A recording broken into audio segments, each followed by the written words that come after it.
3월 27일 네트워크 매거진 시작합니다. 한국전쟁 당시 경북 경산에서 국민보도연맹에 소속됐다는 이유로 민간인들이 집단 학살된 사건이 있었습니다. 코발트 광산 갱도안의 민간인 유해가 수십 년 동안 방치됐었는데 발굴 작업이 14년 만에 다시 시작됐습니다. 첫 소식 강석 기자의 보도입니다. 높이가 1m에 불과한 갱도가 길게 이어집니다. 길이 80m짜리 갱도 끝에 다다르자 포대 수천 자루가 쌓여 있습니다. 포대 안에는 토사화 유해 일부가 담겼습니다. 그래서 유세들도 여기까지 또 내려와 있었습니다.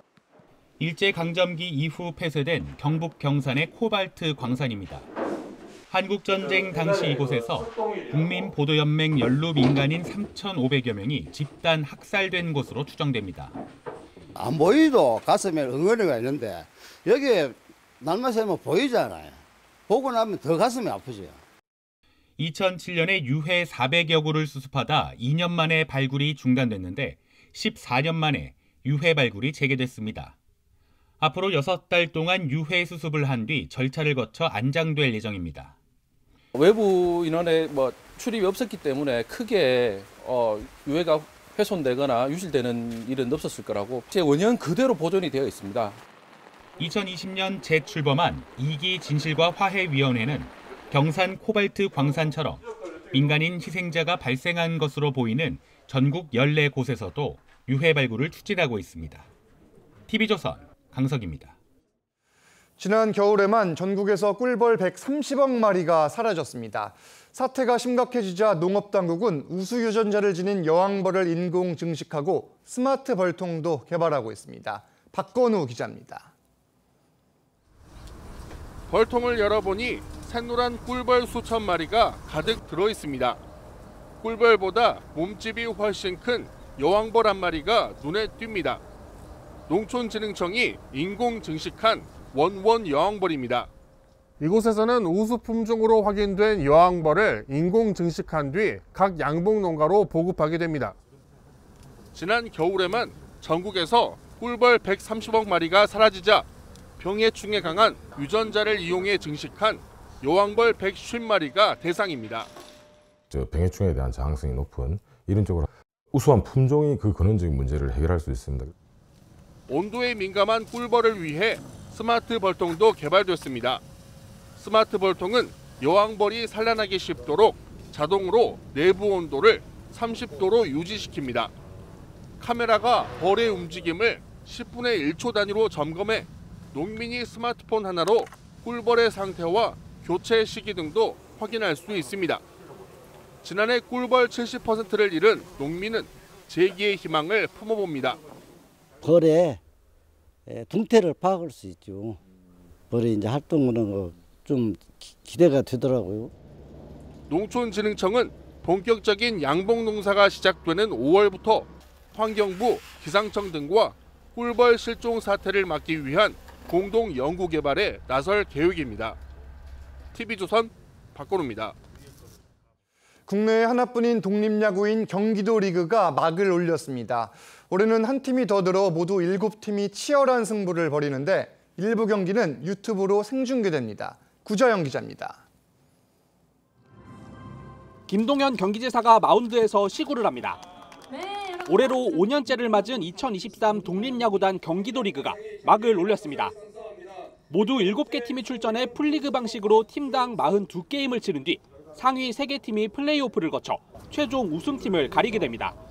작년에 리그 1등을 했지만 최종 우승을 못해서 아쉬웠는데 올해는 통합 우승을 할 수 있도록. 경기도는 리그 운영은 물론 모든 구단의 훈련비와 감독, 코치 수당 등을 지원하고 있습니다. 올해부터는 선수들에게도 경기당 출전 수당 8만 원을 지급합니다. 1,400만 도민이 응원합니다. 열심히 즐겁게 운동하시고 또 우리 도민들에게 즐거움과 힐링도 함께 주시기 바랍니다. 화이팅! 독립야구단은 프로 진출에 실패한 선수들에게 재도전의 기회를 제공합니다. 지난 5년 동안 모두 20명이 프로리그에 진출했습니다. 선수들이 운동에만 집중할 수 있게 이렇게 좀 뭔가 여건이 된다면은 확실히 더 좋은. 경기도는 독립리그의 일부 경기를 유튜브로 생중계하고 국내 프로구단 2군과 일본 독립야구단과의 교류전도 추진할 계획입니다. TV조선 구자영입니다. 요즘 식당에선 음식을 나르는 AI 로봇을 어렵지 않게 볼 수 있습니다. 경상북도가 이 같은 서비스 AI 로봇 제조 생태계를 구축해 기술력 지원과 판로 개척까지 지원하기로 했습니다. 이심철 기자의 보도입니다. 뜨거운 갈비탕이 로봇 위에 놓입니다.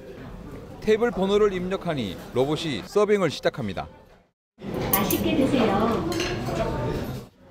AI 서빙 로봇을 이용하면 무겁거나 뜨거운 음식도 쉽게 옮길 수 있습니다. 6개, 7개씩 실어가지고 그 자리 딱딱 갖다 주니까 아주 그냥 실수 없이 아주 만족하고 일하고 있습니다. 경상북도는 기업과 연구원 등 8개 기관과 서비스 로봇 생태계 구축을 위한 업무 협약을 체결했습니다. 단순히 AI 서비스 로봇의 제조와 보급에 그치지 않고 로봇 운영에 문제가 없도록 네트워크망까지 구성합니다. 연구기관과 기업들은 부품의 국산화 등 로봇 기술 개발부터 힘을 모으기로 했습니다. 한국의 R&D 인력, 그다음에 생산 인력, 그다음에 이제 그 서비스 인력들을 계속 충원을 할 거고요. 또 한국의 직원들을 더 많이 키우자. 경상북도는 서비스 AI 로봇 생태계 구축을 돕는 행정 지원과 판로 개척에 나서기로 했습니다. 이 식당들에서 요청을 하면은 쉽게 구입할 수 있도록 또 좀 싸게 구입할 수 있도록 도에서 지원을 해서 경상북도는 지역 실정에 맞는 농업용 로봇과 안전관리 로봇, 물류 로봇 등 3개 분야를 집중 육성할 방침입니다. TV조선 이심철입니다. 최근 대화 기능을 가진 인공지능 챗봇 GPT가 큰 관심을 받고 있습니다. GPT는 정보 제공은 물론 창작 능력까지 갖췄는데 경기도가 전담 부서를 만들고 펀드도 조성하며 행정 분야 등의 GPT 도입을 추진하고 있습니다. 김승돈 기자입니다. 터치 화면에서 클래식 음악을 선택하니 기타와 피아노의 선율이 흘러나옵니다. 생성형 인공지능 AI가 작곡한 음악입니다. 몇 가지 키워드만 선택하면 순식간에 새 음악을 창작합니다. 이 기술을 개발한 업체는 경기도의 지원으로 미국 진출도 앞두고 있습니다. 저희가 뉴욕 공연을 준비하고 있고 저희 이 시스템에 생성형 인공지능 엔진을 이제 포함한 음악 교육 시스템까지도 국내에 경기도는 생성형 인공지능 전담 기구를 만들고 경기도형 GPT 개발에 착수했습니다. 정책 보고서 작성과 자료 조사에 GPT를 활용하고 인공지능 콜센터도 행정 서비스에 도입할 계획입니다. 또 발달 장애인을 대상으로 AI를 활용한 예술 교육을 진행하고 전시회도 추진합니다. 여러 가지 첨단 기술들 경기도에서 가장 먼저 응용하고 또 적용하면서 또 나름대로 나올 수 있는 부작용에 대한 보완책도 만들면서 경기도가 선도적으로 이 길을 경기도는 GPT 관련 산업 육성을 위해 올해 말까지 500억 규모의 펀드도 조성할 방침입니다. TV조선 김승돈입니다. 계속해서 네트워크 매거진 초대석 시간입니다. 2023 순천만 국제정원 박람회가 다음 달 1일 막을 올립니다. 이번 박람회는 정원에 삽니다를 주제로 가든스테이와 오천 그린 광장 등 다양한 프로그램이 운영됩니다. 박건우 기자가 노관규 순천시장을 만나 올해 정원 박람회에 대해 자세히 들어봤습니다. 네, 시장님 만나서 반갑습니다. 네, 반갑습니다. 네, 정원 박람회가 이제 이번 주 금요일이면 열립니다. 2013 정원 박람회 기획자로서 지난 박람회와 차별화된 점이 있다면 어떤 것이겠습니까? 정말 시간 빨리 가네요. 보니까 긴장되고 걱정도 좀 되고 그랬습니다만 설레임도 큽니다. 사실은 2013년 정원 박람회는 이제 순천만을 보존하기 위한 그 에코벨트 개념으로 만들었었거든요. 그 당시에는 우리나라의 정원에 대한 인식도도 낮았고 또 준비도 없고 그랬기 때문에 그때는 외국에 있는 여러 가지 정원 박람회장을 그대로 벤치마킹해서 베껴 오는데 급급했었습니다. 그럼에도 불구하고도 대한민국에는 어마어마한 도시들의 충격을 줬죠. 왜냐면 저런 게 있구나 이렇게 됐었죠. 근데 이번에는 10년 만에 하는 것들은 완전히 그때하고는 다릅니다. 이번에는 우리가 이제 정원에 삽니다가 주제거든요. 이제는 단순하게 보는 정원에서 생활 속의 정원으로 바뀔 뿐만 아니라 탄소 제로 기후변화로 대표되는 세계적인 위기 속에서 어떻게 이거를 풀어내야 되는지에 대한 답을 우리가 드리고자 준비를 했습니다. 그리고 지금까지 대도시를 따라하는 게 중소도시의 모습들이었거든요. 근데 이제는 지방도시의 고유함을 살리면서 어떻게 독창성을 가지고 기꺼이 지방에 살아도 손해가 없는지를 우리가 보여드려야 됩니다. 이제까지 정원은 그냥 보는 것이었습니다. 하루 저녁 머무를 수 있다면 얼마나 좋겠는가가 세계적인 과제였는데, 우리가 처음으로 가든스테이 쉴랑게라는 이름으로 전 세계에서 처음으로 정원에 와서도 하루 저녁 머물 수 있게 이렇게 이번에 만들었습니다. 지금 방송을 하고 있는 이 장소가 바로 그 가든스테이 식사를 하고 쉬는 공간 중에 하나이거든요. 이거는 아마 전 세계에서 주목해서 아마 살필 거라고 생각이 들고요. 그리고 시내에 흐르는 강들이 우리나라에 많습니다. 근데 지금까지는 둔치 정도나 활용을 했지, 그 강에 배를 띄워서 그 배 속에서 정원을 구경하는 것은 없었거든요. 우리가 유럽이나 이런 데 여행 가다 보면은 그 운하 속에 배를 타고 가면서 그 시가지 모습들을 보지 않습니까? 이제 우리가 기차를 타고 순천역에 내리시면 5분 거리에 나루터가 있습니다. 그 나루터에서 소위 유람선을 타고 정원, 국가정원 안에 있는 호수정원까지 20분 걸립니다. 왕복 한 40분 걸리는데 이렇게 배를 타고 정원을 구경할 수 있게 됩니다.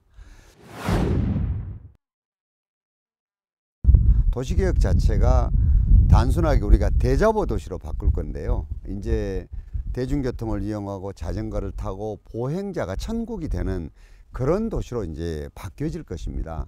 물론 긴 시간은 필요할 것입니다만은 이미 선진국에서는 차 대신에 바로 대중교통이라든가 자전거라든가 걷는 것들이 점점점 일상화돼 가고 있거든요. 바르셀로나 같은 데는 슈퍼블록이라 그래서 이 녹지의 공간이 쭉 이어지고 서로 교차하는 부분에게 광장을 만들고 이렇거든요. 우리가 이번에 저루지에서 오천 그린 광장이 처음으로 대단히 광장을 보여드리는 겁니다. 저루지에서. 이렇게 아마 도심 곳곳이 광장도 생기고 녹색 축이 생겨서 도시가 바뀌게 될 겁니다. 우리가 북쪽으로는 못 가지 않습니까? 국가 형태상 지금. 그럼 그곳이 유일하게 우리 남해안 벨트들입니다. 이 남해안 벨트들은 사실은 그동안에 산업화가 된 곳도 있고 또 청정지역으로 남아있는 곳들도 있고 이렇거든요. 근데 지금 국가에서도 그동안에 굉장히 많은 투자들을 해왔었습니다. 근데 중심적으로 이걸 끌고 나가는 도시들이 없었습니다. 그리고 너무 깁니다. 부산에서 목포까지. 근데 다행히 우리 순천과 여수와 광양과 조금 높게는 고흥과 보성, 구례가 이 가운데에 딱 있는 그런 형태입니다. 그래서 저는 우리 순천 한 도시만이 아니라 이런 도시들이 연합하고 연대해서 수도권 벨트가 안고 있는 이 문제점들을 치유하고 나눌 수 있는 도시 기반 시설을 구축을 하고 그러한 편익을 만들어내서 바로 일극 체제를 최소한 양극 체제라도 만들어서 가야 된다. 사실은 요즘에 우리가 웰니스라고 얘기를 하거든요. 그러니까 이제는 건강에 대한 문제 또 행복지수를 높이는 방법이 단순하지 않지 않습니까? 그렇지 않습니까? 이런 것들을 복합적으로 우리가 이제 웰니스라고 얘기를 하는데 이런 도시를 만든다는 게 사실 쉽지 않거든요. 바다도 있어야 되고 내륙에 잘 정돈된 이렇게 정원도 있어야 되고 또 우리가 우리나라에서 많이 볼 수 있는 산도 이렇게 갖추고 있어야지만이 이런 것들을 만들기가 쉽거든요.